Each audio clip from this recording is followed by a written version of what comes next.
Yeah, what would be the most amazing thing with Death Stranding is if people played it all the way through and still didn't know what it was. It's not gonna happen, but... You know, I've sat down, I've played through games and gotten all the way through the game, and it's like, I don't know what the fuck that just was. Yeah, well, I mean, what the fuck just happened is a common thing, but like, the whole game? Like, I have played games where I have a very difficult time pinning down what the fuck genre I just played. Okay. Yeah, so like, I guess it can happen. I played this game, I knew what I was doing, I understood how to play the game.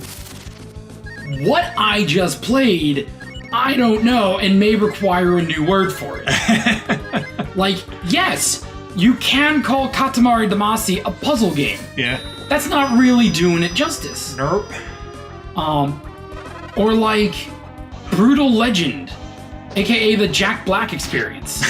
It looks like a third-person over-the-shoulder character action game. Uh-huh. It's not. It's got massive RTS elements mixed in. So it's like, what the fuck did I just play, Tim Schafer?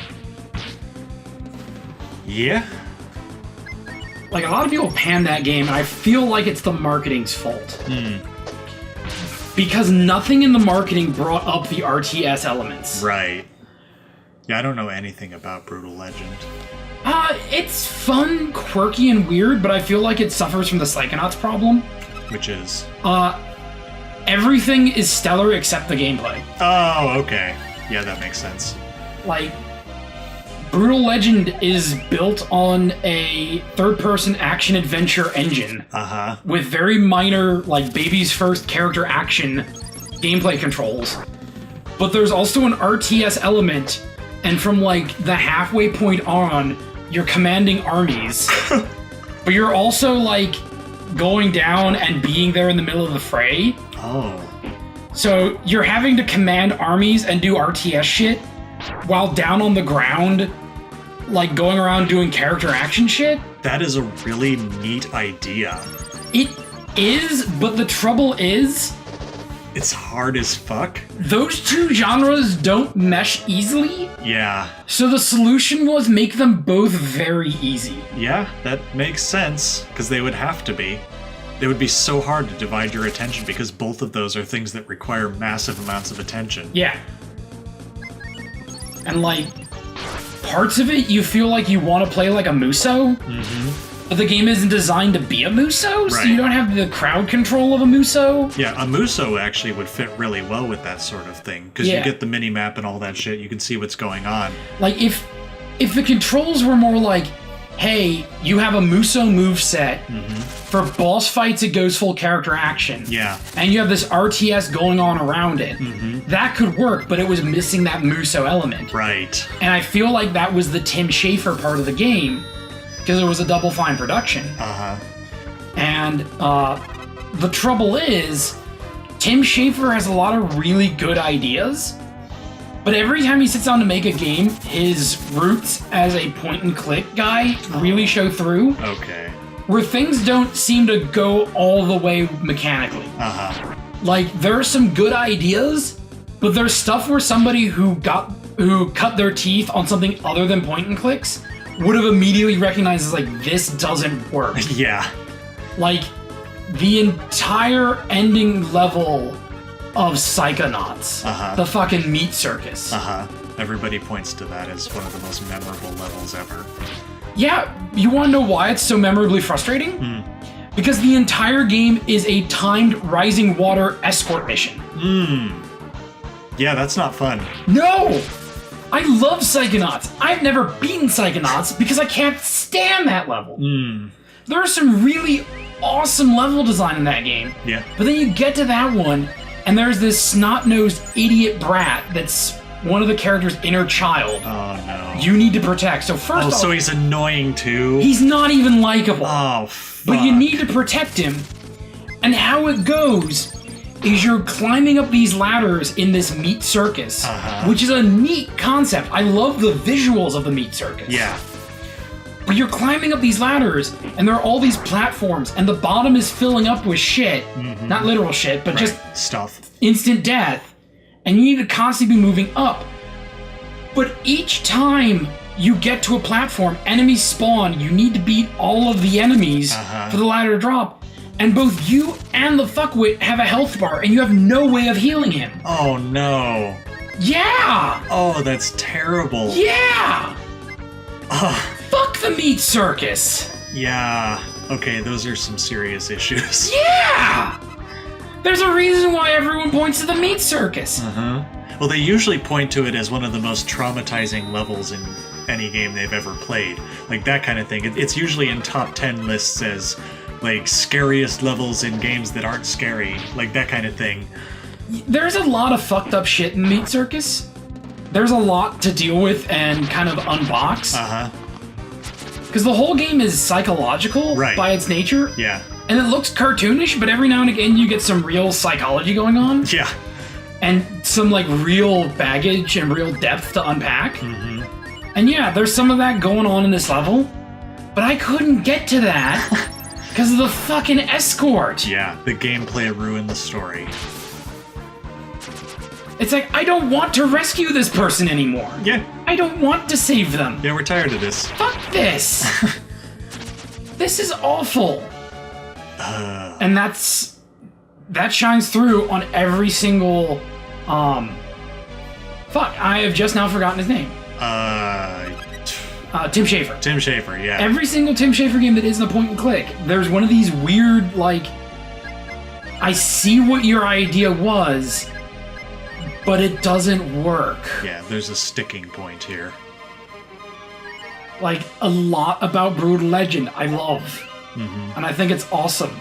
And I think the ending is the most fitting thing I've seen in a game like this in a long time. Okay.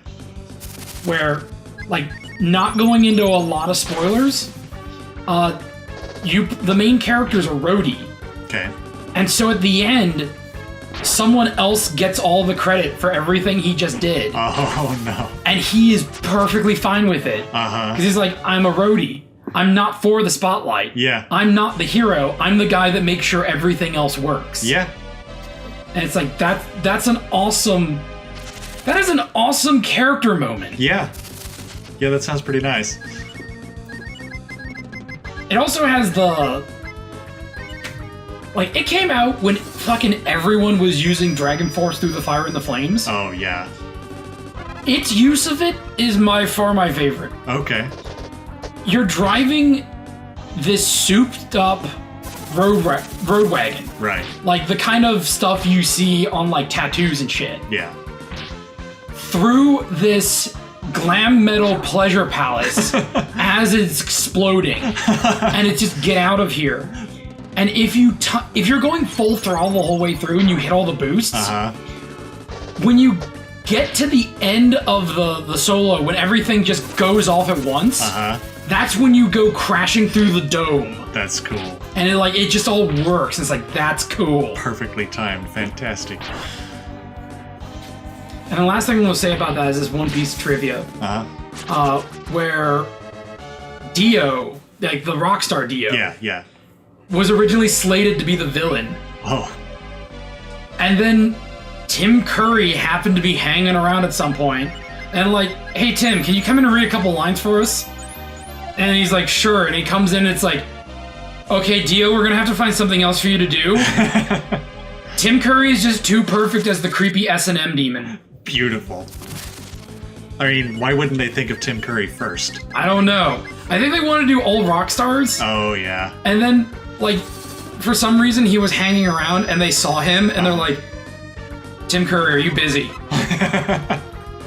Do you want to be creepy and British? And he's like, I'm always creepy and British. It's like, oh, cool. We want you to play a weird S&M demon. Oh, is that your cute pet name for it? No. No, the villain of this is literally a bondage demon. Yeah, that's perfect. Be creepy and weird and oddly sexual about everything. Can do.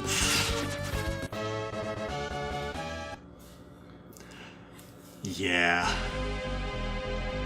I don't even know what Brutal Legend looks like. Like, that is how not on my radar that game has been.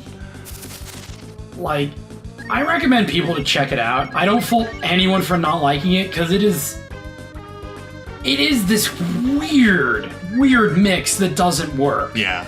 It's like fruit salad and sardines. Like, maybe somewhere along the thought process of this made sense, but putting it in your mouth and it's just like, this just isn't working right. Yeah. But it's interesting, and at this point you can pick it up for $5 anytime anything goes on sale. Okay.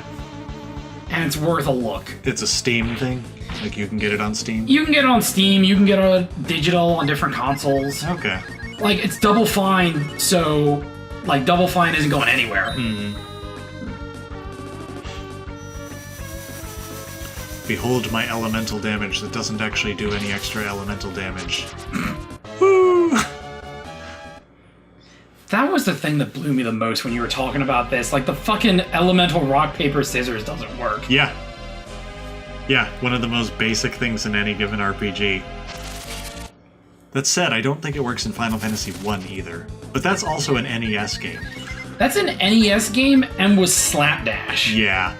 Because the whole reason it's called Final Fantasy is because if it didn't sell, it would be Square's last game. Yeah. This is their Final Fantasy. Yeah. And then it has fucking 200 billion sequels. Yeah.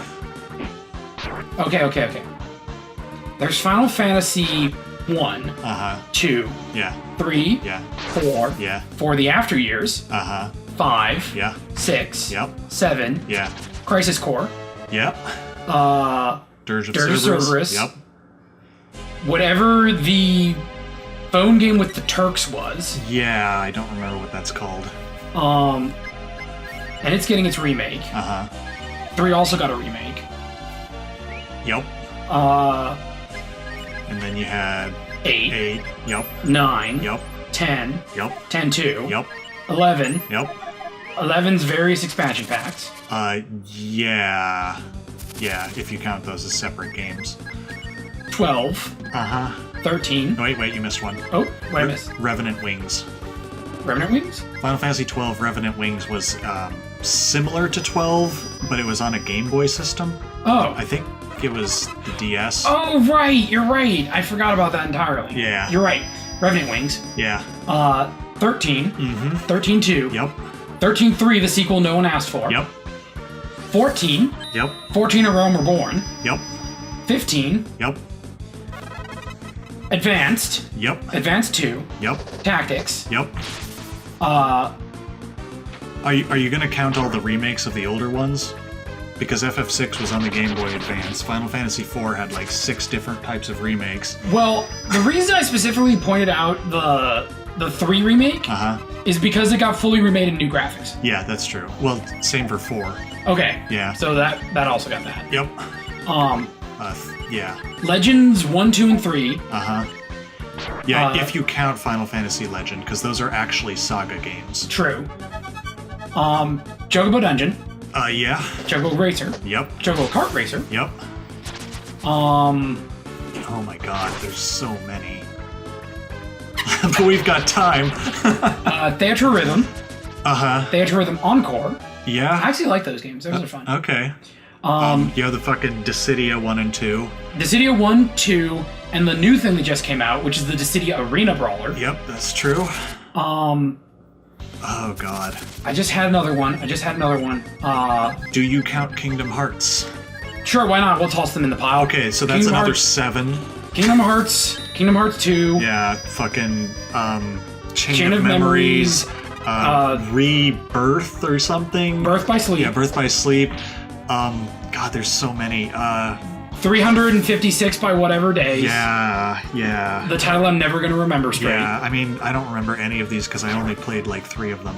I played 1 and 2 and just got fed up. I played 1, 2, and Chain of Memories, and that was it. And Chain of Memories was just a remake of 1 with cards. Yeah. And then there's Chain of Memories Recoded. Yeah. Which is in the full 3D graphics. Yeah. Oh, God. And there are the various additions that keep adding little things here and there. But no, the Final Fantasy, Crystal Chronicles. Oh, yeah. Crystal Chronicles Tales of the King. Uh-huh. Oh, God.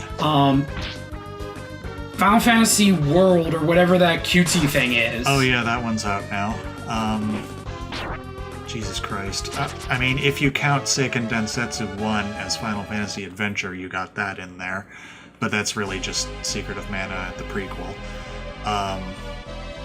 There's so much Final Fantasy. Yeah. Jesus Christ. Like, I'm sure we're missing, like, 18 more. Just because. Oh, you're gonna look it up? I'm looking it up. Oh, no. Oh, God. Fantasy. What is in this massive, sprawling franchise? Everything. All right. Platformings.